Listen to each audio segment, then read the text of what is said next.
Assalamualaikum warahmatullahi wabarakatuh. Jumpa lagi dengan saya Tama dalam Ada Apa Gerangan 2. Bagaimana kabar kalian?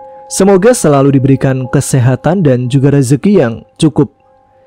Kita jumpa lagi di Ada Apa Gerangan 2, di mana di sini saya akan membacakan kisah-kisah mistis bersambung.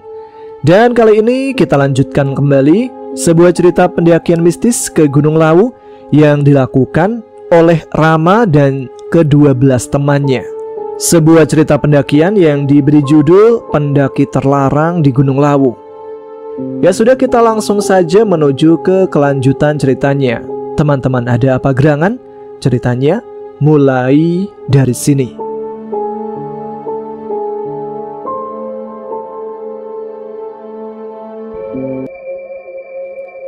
Kabut yang semakin pekat disertai angin membuat suasana gunung menjadi dingin. Dengan begitu, Kuclok memberi saran untuk lanjut saat trek malam.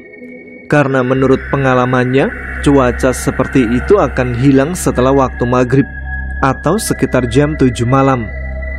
Lagi pula, menurutnya, lebih baik melakukan trek malam daripada terjebak maghrib di tengah perjalanan. Mendengar saran dari Kuclok, mereka hanya menganggukkan kepala menurut apa yang dikatakan oleh Kuclok. Setelah sarannya sudah diterima oleh teman-temannya, Kuclok pun hendak pergi ke tenda milik Husen dan kawan-kawannya. Ia akan memberitahu tentang planning selanjutnya agar mereka tidak kecewa. Kuclok perlahan berjalan melewati tenda tengah yang di dalamnya terdapat 3 cewek yang sudah terlelap oleh tidurnya. Sesampainya di sana, Kuclok melihat ada yang bergerak-gerak di semak-semak, tepatnya di belakang tenda milik Husen dan kawan-kawannya. Rasa penasarannya tumbuh seketika. Langkahnya kini bukan lagi ke arah tenda milik Husen, melainkan menuju semak-semak yang bergerak tadi. Sebenarnya, dia takut jika di balik semak-semak itu ada ular atau hewan melata yang lain. Namun rasa penasarannya menutup rasa takut yang ada pada dirinya. Perlahan tapi pasti, dia membuka semak tersebut yang tingginya sekitar 1 meter. Ternyata tidak ada satupun yang terlihat selain hanya semak belukar. Nggak ada apa-apa ternyata, gumamnya dalam hati. Kuclok segera pergi dari semak itu untuk kembali memberitahu tentang pendakian yang tertunda. Sesampainya di depan tenda, dia buka resleting pintu tenda tersebut. Ternyata mereka semua sedang asik ngopi. Namun tidak ada obrolan sama sekali. Hanya saling pandang dan sesekali meminum kopi secangkir masing-masing. "Wih, bro, boleh gabung?" tanya Kuclok kepada 5 pria tersebut. Sontak pandangan mereka tertuju pada Kuclok. Mereka tersenyum datar. Rama yang duduknya di depan Husen, dengan mudahnya ia memandang Kuclok karena pandangannya tepat ke arahnya. Berbeda dengan yang lain, harus memalingkan kepalanya dulu baru bisa menatap Kuclok. "Masuk aja, Clok," ucap Rama. Gini, aku cuma pengen menyampaikan sesuatu. Pendakian kita lanjut setelah jam 7 ya," ucap Kuclok pada mereka. "Iya, tidak apa-apa," sahut Husen. Di saat itu, Kuclok merasa ada yang aneh pada teman-temannya. Biasanya jika Kuclok memberi saran atau usulan, pasti ada yang menyanggah. Namun kali ini mereka acuh, hanya mengiyakan perkataannya. Meski begitu, Kuclok merasa lega karena mereka menurut dengan apa katanya. Dengan begitu, Kuclok tidak susah payah untuk memberikan alasan dan juga tidak membuang energi untuk berdebat dengan mereka. Ya udah, kalau gitu aku balik ke tenda dulu aja ya," ucap Kuclok pada mereka sembari berpamitan ke tendanya. Mereka hanya manggut-manggut dan membiarkan Kuclok pergi dari tenda tersebut. Baru keluar dari tenda, tubuhnya terasa dingin akibat kabut dan juga angin yang menerpa. Apalagi dia hanya memakai kaos sebau saja tanpa menggunakan jaket. Karena cuaca dingin itu, dia pun mempercepat langkah kakinya agar segera sampai di tenda. Ketika sampai di tenda tengah, langkahnya terhenti kala melihat seorang nenek yang menggendong kayu kering di punggungnya menggunakan kain jarik. Jalan nenek itu bungkuk, dengan rambut yang berwarna putih terkuncir rapi di belakang. Pakaiannya berwarna abu-abu, ada motif bunga mawar dan menggunakan celana panjang. Kebetulan banget ada nenek-nenek itu. Tanya di mana dia mendapatkan kayu itu? Sekarang Kuclok menghampiri nenek tersebut untuk menanyakan apa yang difikirkan tadi. "Nek, mau kemana, Nek?" tanyanya kepada nenek itu. Nenek itu menoleh ke arah Kuclok dengan wajah keriputnya. Ia memandang Kuclok terus-menerus penuh tanda tanya. "Ini, nenek mau ke atas ngantar kayu buat Mbok Yem," jawab nenek tersebut. "Hah? Lagi kabut, Nek? Masa mau ke atas sekarang?" tanya Kuclok lagi karena terkejut melihat nenek itu berjalan sendiri menuju Mbok Yem, sedangkan warung Mbok Yem masih sangat jauh. "Nenek sudah terbiasa," jawab nenek itu dengan santainya. Padahal setaunya semua yang mengirim barang dagangan atau keperluan yang lain ke tempat Mbok Yem melalui jalur Cemoro Sewu. Itu pun mereka mengirim pagi hari dan akan kembali pada sore harinya atau pada besok paginya. Namun Kuclok tidak memperdulikan hal tersebut. Saat ini tujuannya untuk mencari kayu bakar yang kering. Semoga nenek itu akan memberitahu di mana ia mendapatkan kayu bakar tersebut. Nek, nenek dapat kayu bakar kering dari mana? Soalnya kan habis hujan." "Di sekitar sini banyak kok, Le. Kamu tinggal cari saja. Kebetulan nenek juga membawanya keberatan. Kalau kamu mau, ambil saja setengahnya," pungkas nenek itu sambil menurunkan kayu bakar yang digendongnya. "Beneran, Nek? Nanti kalau dimarahin Mbok Yem gimana?" tanya Kuclok sambil membantu nenek itu menurunkan kayu bakar. "Tidak usah khawatir. Lagian nenek juga terlalu berat kalau bawa banyak kayu bakar. Mbok Yem juga tidak akan marah kalau ada pendaki yang membutuhkan," jawab nenek itu. Akhirnya Kuclok dan nenek itu memilah-milah kayu bakar yang sudah ada di bawah. Kuclok ikut jongkok ketika kayu bakar sudah dipisahkan menjadi dua bagian. Setelah beberapa kayu bakar diberikan kepadanya, Kuclok membantu nenek itu untuk memegangi beberapa kayu bakar lagi yang akan diserahkan pada Mbok Yem. Kuclok mengangkat kayu bakar itu ke punggung nenek tersebut, lalu mengikatnya dengan jari yang ia kenakan. Usai menalinya, nenek itu pergi meninggalkan Kuclok yang masih merapitkan kayu bakar. Belum sempat dia mengucapkan terima kasih kepadanya, nenek itu sudah pergi entah kemana. "Loh, kemana si nenek? Cepet banget jalannya," gumam Kuclok pelan. "Biarinlah, yang penting aku dapat kayu bakar buat menghangatkan tubuh," ucap dia lagi, dan dia membawa kayu bakar tersebut ke arah tenda tengah, karena di sanalah tempat paling luas dan bisa untuk bakar-bakar orang banyak. Langkah kakinya sudah sampai di depan tenda tengah. Ketika dia menaruh kayu itu, Petro datang memanggilnya, menanyakan dapat dari mana kayu bakar itu. "Clok, dapat kayu bakar dari mana tuh? Emang gak basah?" tanya Petro. "Itu tadi ada nenek-nenek baik bawa kayu bakar. Katanya sih mau dibawa ke Mbok Yem, tapi berhubung terlalu berat ya dikasih ke aku sedikit," jawab Kuclok menjelaskan kronologinya mendapatkan kayu bakar tersebut. "Wih, bejo banget kita, bisa buat menghangat tubuh," ucap Petro sambil berjalan ke arahnya untuk membantu merapikan kayu bakar itu. "Yang lain pada kemana? Kok nggak keluar?" tanya Kuclok pada Petro. "Udah pada tidur, capean kali," jawab Petro merapikan kayu bakar sambil menghisap rokok. Dia hanya menganggukkan kepala saja karena dia pun merasa sudah capek. Kuclok dan Petro akhirnya selesai merapikan kayu bakar untuk nanti dibuat api unggun. Waktu sudah menunjukkan pukul 3 sore. Tanpa disadari, mereka telah tertidur bersama teman-temannya. Hingga tidak sadar, waktu telah menunjukkan pukul 7 malam. Angin kencang datang di sekitar tenda mereka, membuat pepohonan bergoyang dan menjatuhkan ranting-ranting serta daun. Hanya Kuclok yang merasakannya, sehingga ia terbangun dari tidurnya. Ia mengangkat tangannya, ternyata jam sudah menunjukkan pukul 7 malam.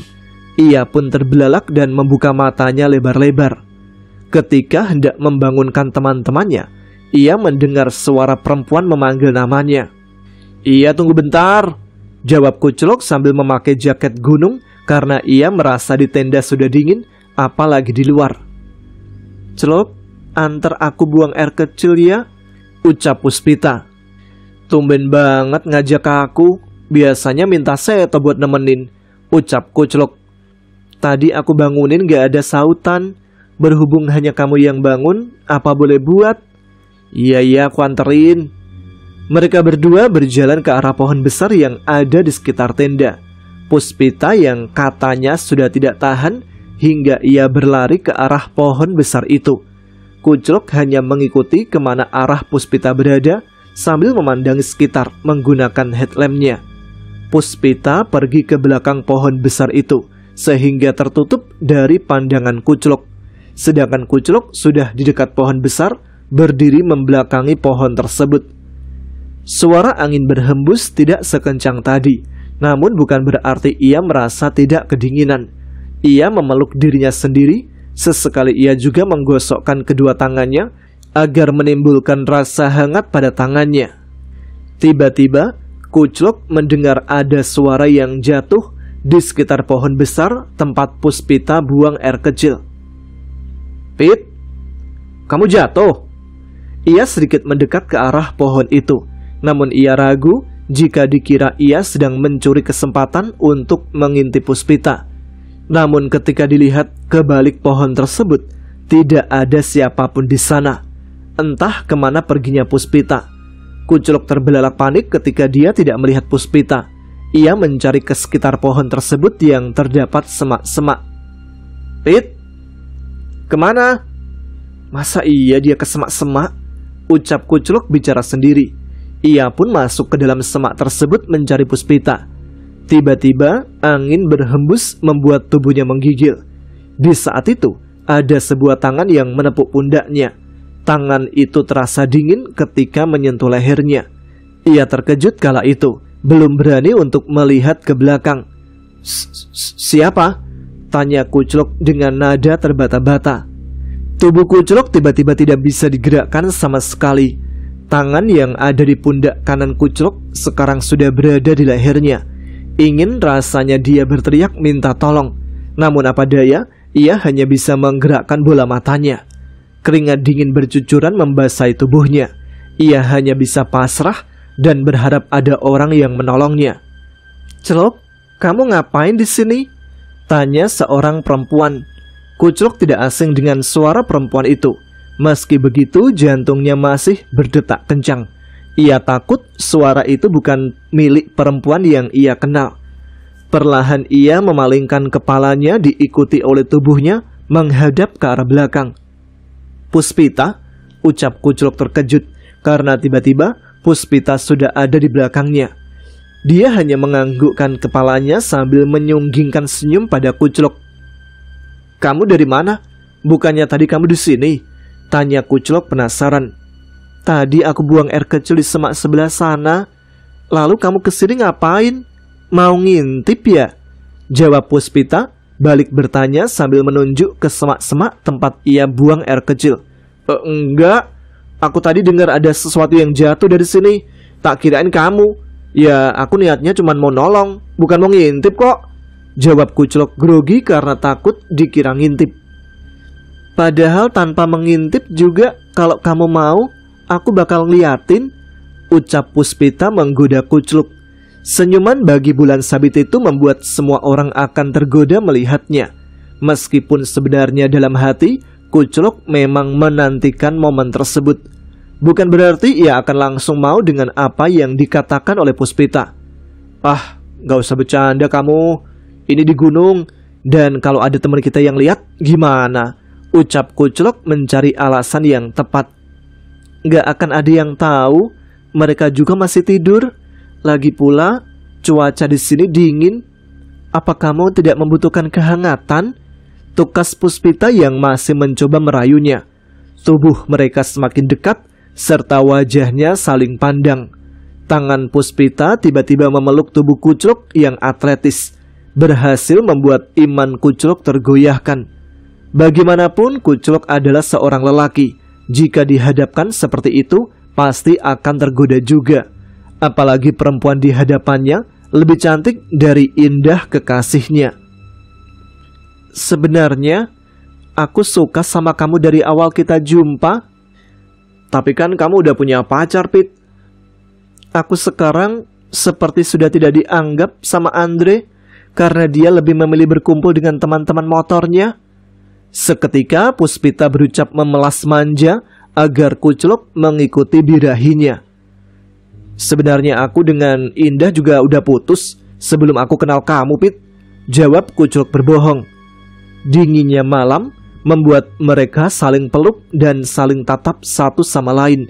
Kini Kucluk mulai membelai pipi halus Puspita. Tangan kirinya memeluk ke pinggang Puspita dan mencium keningnya. Sedangkan Puspita hanya memejamkan mata menikmati permainan Kucluk. Tidak di situ saja, Puspita turut berjalan mundur hingga punggungnya menempel bersandar ke pohon besar dengan posisi mereka masih berpelukan. Perlahan tangan Kucluk mulai melepaskan jaketnya karena ia sudah merasa gerah. Di saat Kucluk menikmati permainannya, tiba-tiba dia mencium bau bunga melati pada tubuh Puspita, tetapi sama sekali tidak memperdulikan bau tersebut, malah semakin ganas permainannya. Ketika dia akan melakukan hal yang lebih jauh lagi, tiba-tiba ada sebuah ranting pohon yang jatuh mengenai pundak Kucluk. Kucluk pun meringis kesakitan. Ia menyudahi permainan panasnya kepada Puspita. Kini pandangannya tertuju pada ranting pohon yang jatuh dan mengenai pundaknya.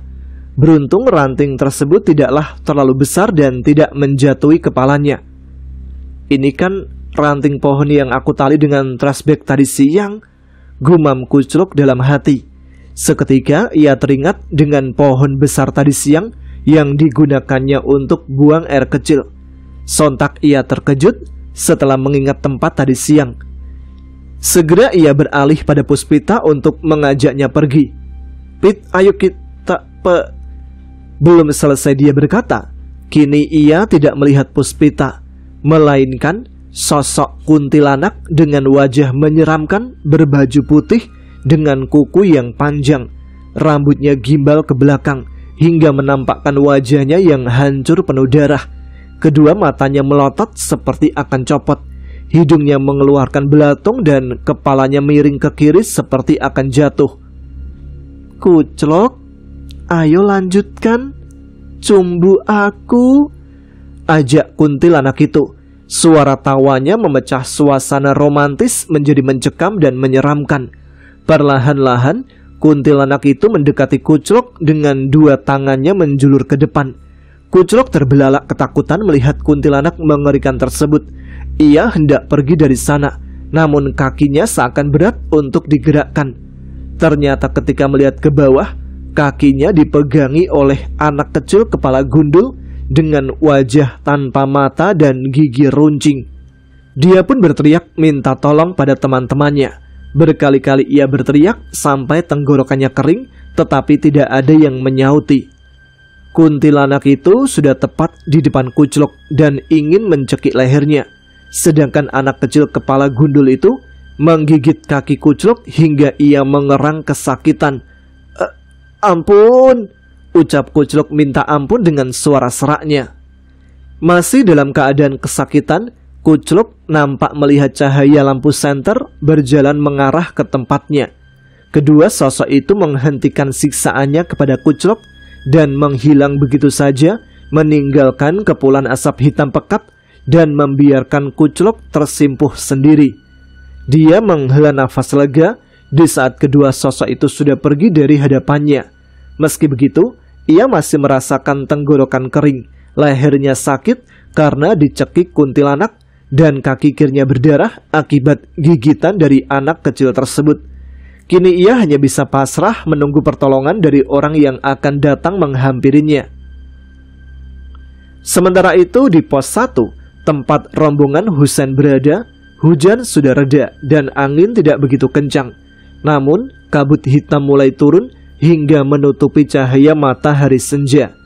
Sebenarnya setelah hujan reda, mereka akan bergegas melanjutkan pendakian. Namun mereka terkena kendala karena Puspita sakit perut dan kabut hitam turun membuat jarak pandang mereka terhalang. Dengan kendala tersebut, mereka menunda kembali pendakiannya dan menunggu kabut menghilang.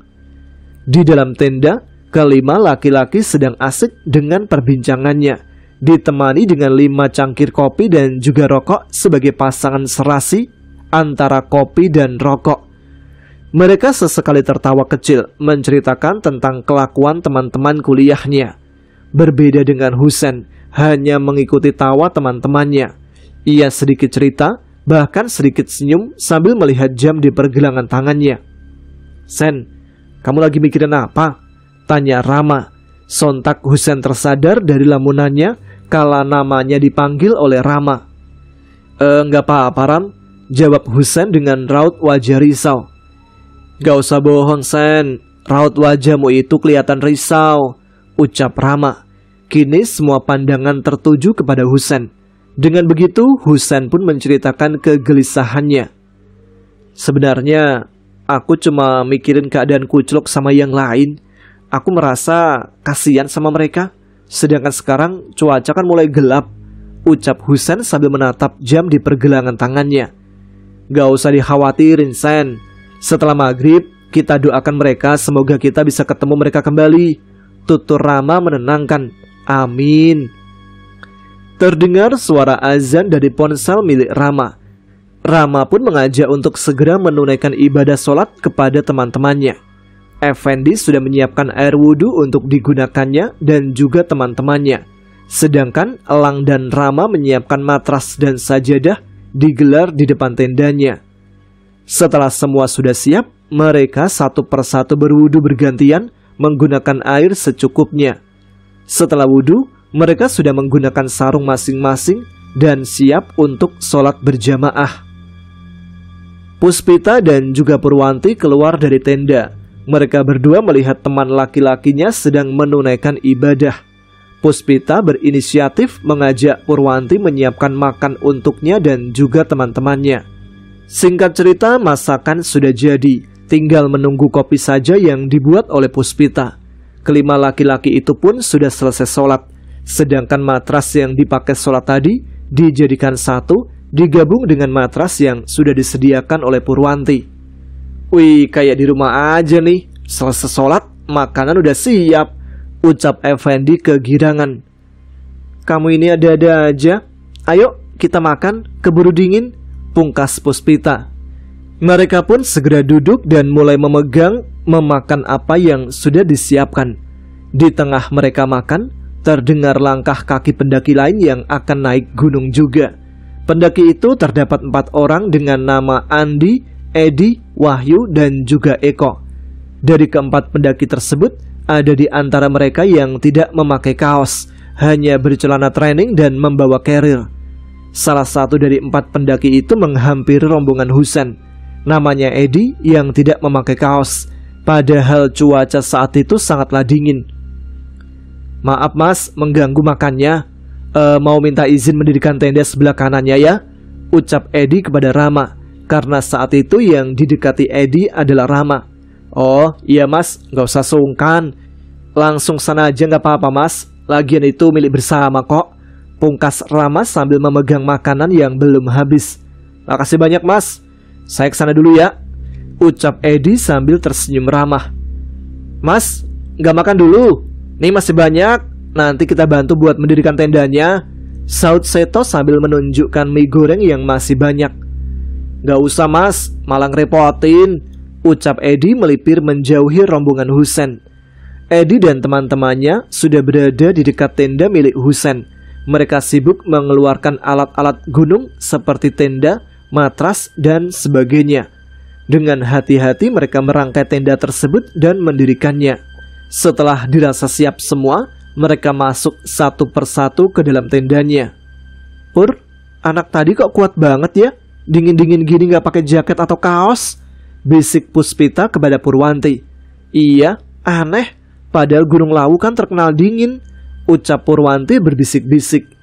Meski mereka berdua berbisik, Seto yang duduk di sebelah Purwanti mendengar perkataan mereka berdua.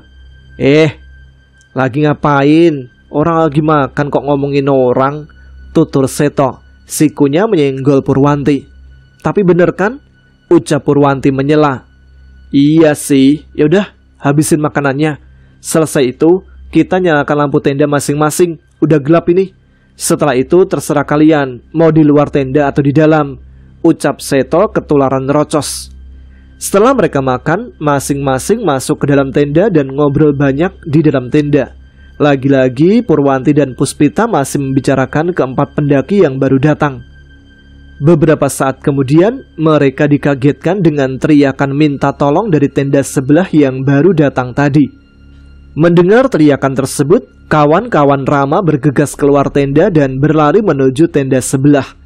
Rama dan Husen berlari mendahului Effendi, Elang, dan Seto, sehingga mereka berdua lebih cepat sampai ke tenda sebelah. Setelah sampai, mata mereka terbelalak panik ketika melihat Edi merasa kedinginan dengan muka yang pucat dan bibir membiru. Sedangkan ketiga temannya panik tidak tahu apa yang harus mereka lakukan. Husen mendekati Edi, dipegangnya tubuhnya yang sangat dingin. Ketika dipegang, nadinya masih berdenyut pelan. Cepat, ambilkan selimut sama sleeping bag. Dia kena hipotermia ini, ucap Husen menambah kepanikan ketiga temannya.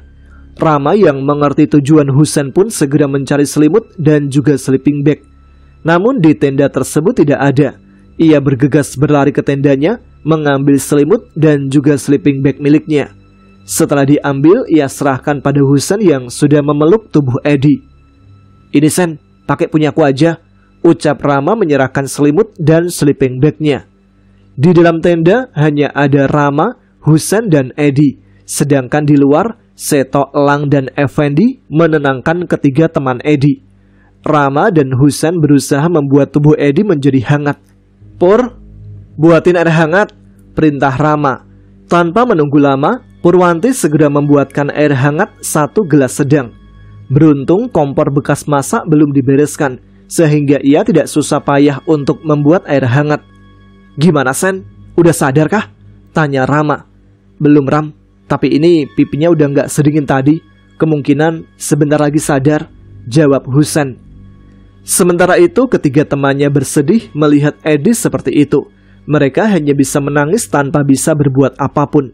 Sedangkan ketiga teman Rama yang menenangkan teman Edi juga berusaha agar bisa membuat suasana menjadi nyaman. Dingin, ucap Edi dengan tubuh yang menggigil. Ram, air hangat Ram. Dia udah mulai sadar, pungkas Husen. Mana tadi airnya? Tanya Rama pada Purwanti. Purwanti bergegas menuangkan air hangat yang sudah dibuat ke dalam gelas dan memberikannya kepada Rama. Tangan Rama dengan cepat mengambil gelas itu dan segera menyerahkan kepada Husen. Minum ini ya, biar hangat, ucap Husen berhati-hati menyodorkan gelas berisi air hangat tersebut ke bibir Edi. Perlahan Edi menenggak air tersebut. Sedikit demi sedikit air itu pun habis diminum oleh Edi. Keringatnya mulai menetes satu persatu. Gimana? Udah enakan kan? Udah Mas. Teman-teman Edi pun merasa senang karena melihat Edi sudah sembuh. Mereka bertiga bergegas merangkul Edi dengan gembira, penuh dengan haru. Tanpa disadari, Purwanti dan Puspita meneteskan air mata mereka melihat Edi sudah melewati masa krisisnya. Setelah itu mereka berkumpul di tenda milik Edi agar Edi dan teman-temannya tidak kesepian. Puspita memasak untuk keempat pendaki itu, membuatkan mie instan karena hanya itu yang bisa Puspita berikan kepada mereka. Sedangkan para laki-laki sedang asik mengobrol dan juga ngopi sambil merokok. Mas, maaf ya udah ngerepotin, ucap Wahyu. Udah, gak usah dipikirin lagi. Yang penting temannya udah sehat, jawab Husen ramah. Mungkin kami juga tidak akan melanjutkan pendakian Mas, soalnya peralatan kami untuk mendaki basah semua, ucap Wahyu. Begitu juga lebih baik, mumpung belum larut. Kalian ada lampu senter kan? Tanya Husen. Kita cuma bawa satu mas, yang lain pakai HP. Ya udah, yang penting kalian hati-hati aja. Dan nanti jangan pernah meremehkan alam, tutur Husen. Iya mas, jawab Edi menyesali perbuatannya. Memang saat itu Edi kekeh untuk tidak menggunakan kaos dan tetap lanjut naik meskipun semua pakaian yang dikenakannya sudah basah karena hujan. Tidak lama kemudian, setelah makan, mereka membantu mengemasi peralatan dan tenda dari keempat pendaki tersebut. Rombongan Husen mengajari bagaimana packing yang benar, meskipun mereka berempat tidak melanjutkan pendakiannya. Kendati begitu, jika suatu saat mereka akan mendaki lagi, sudah ada bekal pengetahuan untuk mendaki agar tidak seperti itu lagi. Setelah semuanya beres, Edi dan teman-temannya berpamitan kepada rombongan Husen. Husen dan teman-temannya merasa lega kala melihat keempat pendaki itu sudah jauh dari pandangan. Dengan begitu, mereka telah berhasil mencegah sesuatu yang tidak diinginkan. Apalagi tragedi tersebut jika tidak ditangani secepatnya akan memakan korban. Empat pendaki tersebut sudah tidak terlihat lagi. Bahkan lampu mereka juga sudah tidak terlihat karena gelapnya malam dan juga adanya kabut tebal. Melihat itu, Seto mengajak untuk kembali melanjutkan pendakian. Dia berpikir untuk mendirikan tenda di pos 2 atau 3 saja, dan paginya bisa melanjutkan pendakian lagi. Sen, gimana kalau kita lanjut aja? Soalnya ini kan baru jam 8 malam. Estimasiku sih, kita akan sampai di pos 2 paling lama 2 jam lagi lah. Setelah itu kita bangun tenda di sana. Jam 6 pagi, baru kita lanjut jalan. Pungkas Seto memberikan saran. Husen sejenak terdiam memikirkan sesuatu. Entah apa yang dipikirkannya. Pandangannya tertuju pada Rama dengan maksud agar Rama saja yang menjelaskan. Gimana Ram? Ucap Husen memberi kode dengan mengedipkan kedua matanya. Gini aja. Lebih baik kita sholat isya dulu. Setelah itu kita kemasi tenda dan bisa berangkat lebih tenang kalau kita udah menjalankan kewajiban, tutur Rama yang diikuti anggukan Husen. Sementara itu di pos 1 tempat rombongan Kuclok berada, Petro yang tadinya mengetahui Kuclok terluka di dekat pohon besar itu sudah membopongnya ke tenda mereka. Kala itu Petro terkejut ketika melihat hanya ada satu tenda, sedangkan yang lain sedang membakar kayu untuk menghangatkan badan mereka masing-masing. Namun Petro tidak memperdulikan hal tersebut. Bagi dia yang penting menyelamatkan Kuclok lebih dulu. Baru setelah itu ia akan cari tahu kemana rombongan Husen berada. Mengapa begitu tega meninggalkan mereka? Kenapa ini Tro? Tanya Irul panik dan langsung membantu Petro membopong Kuclok. Aku juga nggak tahu. Tadi aku nemuin Kuclok udah terkapar kesakitan, ucap Petro memilih jalan agar tidak terjatuh karena licin. Kuclok hanya bisa nyengir kesakitan, belum menceritakan apa yang terjadi. Sedangkan Andiko mencari jalan yang bisa untuk mereka pijak agar tidak terjatuh. Sesampainya di depan tenda, Udin melihat Kuclok dibopong itu segera mengambil P3K yang berada di daybag. Dia dibaringkan di atas matras. Kemudian, Irul membersihkan luka yang ada pada tubuh Kuclok. Setelah itu diberikan tetesan obat merah dan dibalut perban. Sementara Andiko memberikan minum kepada Kuclok, Petro, dan Irul. Monica hanya bisa bersedih dan berdiam diri melihat teman-temannya sedang panik. Yang lain pada kemana? Ucap Kuclok yang pertama kali dilontarkan dari mulutnya. Tadi sebelum kalian bangun, mereka pamitan sama aku dan Monica. Katanya mau mendaki dulu. Sebenarnya sih aku udah melarangnya, tapi mereka bersikeras untuk naik. Pungkas Udin dengan raut wajah yang menyesal dan merasa bersalah. Apaan sih mereka itu? Katanya temen kok egois banget, ninggalin orang, ucap Petro ketus. Udah Tro, kamu jangan emosi seperti itu. Kita juga harus segera pergi dari sini, sahut Kuclok. Tapi kamu masih terluka seperti ini, Clok. Gak mungkin jalan sekarang, ucap Udin. Lebih baik kalian cepat bereskan tenda sekarang juga. Nanti akan aku jelaskan setelah kita jauh dari sini, ucap Kuclok mencoba membujuk temannya agar segera mengikuti perkataannya. Memang saat ini Kuclok masih bungkam dengan apa yang terjadi kepadanya. karena dari tadi ia melihat sosok kuntilanak yang menyerangnya kala itu. Kuntilanak tersebut masih duduk di atas pohon bersama anak kecil gundul yang menggigit kakinya. Teman-teman Kuclok bergegas mengikuti perintahnya, sedangkan Monica menemui Kuclok agar tidak kesepian. Namun di saat Monica duduk di sebelah Kuclok, ia hanya melihat Kuclok menundukkan kepalanya. Sesekali diajak bicara, dia hanya menjawab seadanya. "Ayo kita jalan," ucap Petro sambil membawakan tongkat untuk Kuclok. "Ruh, depan ya, aku di belakangmu.